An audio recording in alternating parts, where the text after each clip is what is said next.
Bonjour, tout d'abord je me présente, Dr Ben Halima de l'Université de Guelma. J'ai le plaisir de vous présenter une petite partie de mes travaux qui s'intitulent Effet de cuivre vis-à-vis des bactéries pathogènes nosocomiales.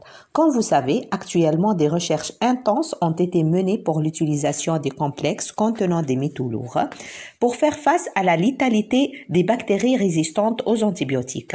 Dans ce contexte, nous nous sommes fixés deux objectifs majeurs: la détermination des concentrations critiques du cuivre comme un agent antibactérien et la comparaison de la résistance aux antibiotiques des bactéries étudiées à celles au cuivre afin de déterminer une co-sélection de résistance. Donc, 25 souches bactériennes ont été collectées à partir de différents prélèvements biologiques. Tout d'abord, une étude de la résistance aux antibiotiques a été réalisée selon les recommandations du comité de l'antibiogramme de la Société française de microbiologie.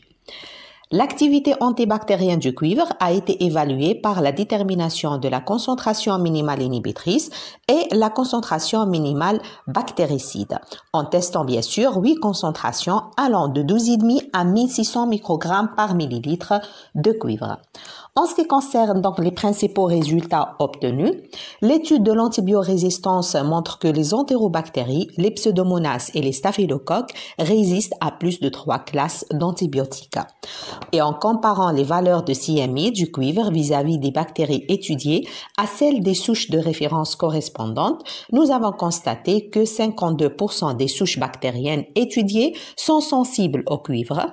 En revanche, 48% des souches sont résistantes. Les espèces Klebsiella oxytoca et Staphylococcus aureus semblent être les plus résistantes. Comme vous voyez aussi, le tableau 2 représente les valeurs du CMB enregistrées et la détermination du rapport CMB-CMI montre que le cuivre a majoritairement une activité bactériostatique et son action bactéricide est observée vis-à-vis de 20% des souches bactériennes. Aussi, le calcul du coefficient de corrélation de Pearson montre que la résistance des bactéries à gram négatif au chloramphénicol et au trimethoprim est corrélée positivement à la résistance au cuivre. Donc, en conclusion, nous pouvons dire que le cuivre possède une action antibactérienne donc importante, environ 50%, mais elle est globalement bactériostatique. En parallèle, un nombre important de staphylocoques et d'entérobactéries résistantes au cuivre avec une forte probabilité de l'existence d'une interaction entre l'antibiorésistance et la résistance au cuivre. Donc, merci de votre attention.